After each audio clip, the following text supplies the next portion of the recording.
Speaker, we are in receipt of a letter from the Office of the Vice President, dated September 25, addressed to our chair on the appropriations, which I read. Dear Honorable Swan Singh, we refer to the Office of the Vice President plenary budget deliberations scheduled on September 30, 2025 at 10 a.m. The following OVP officials will attend the plenary budget deliberation, namely Lemuel G. Ortonio, OIC Chief of Staff / Assistant Secretary. Second, Attorney Rosalyn B. Sanchez, Director for Administrative and Financial Services. The third is Attorney Sunshine Shari E. Fajarda, Director for Strategy and Management Office. And the fourth is Norman B. Balaro, Director for Operations. Also attached is the list of personnel who will provide technical support and assistance during the said deliberations. We will provide an update in case of changes or inclusion of additional attendees. Attorney Kelvin Jerome A. Tiñedo, Chief of Administrative Officer, will closely coordinate with you on this matter. You may reach him via email at blah blah blah and so on and so forth. Signed, Clara Zimmerman Duterte, Vice President. Subsequently, Mr. Speaker, on September 29, we received another letter in the address to the address showing an office order number 2025-51, dated September 2025.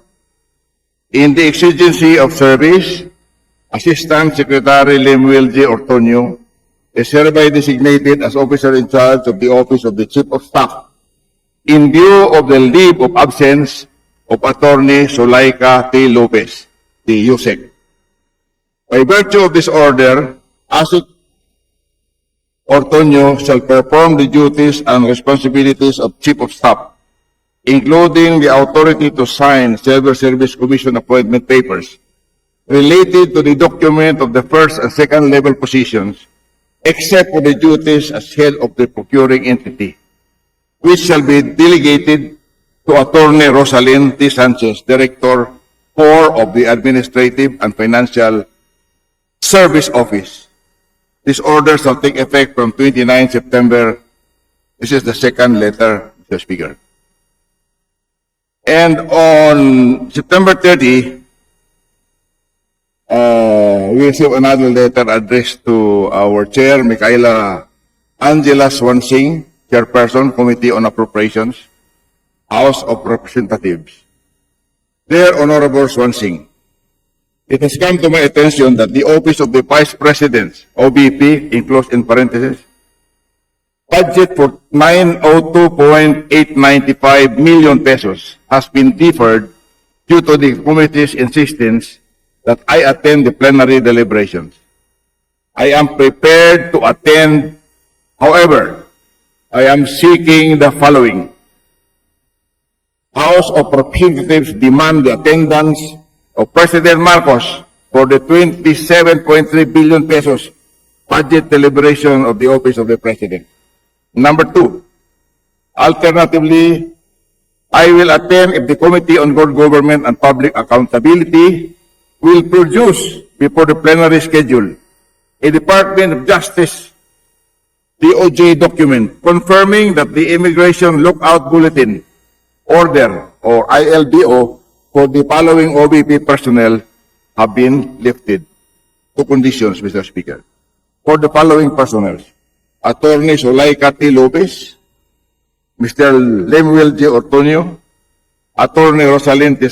L. Sanchez, Attorney Sunshine Shari E. Fajarda, Miss Gina F. Acosta, Miss Juliet Villa del Rey, and Mr. Edward D. Fajarda. let me know by written communication how you wish to proceed. Thank you for the attention on this matter. Very truly yours. Signed, Sara Zimmerman Duterte, Vice President.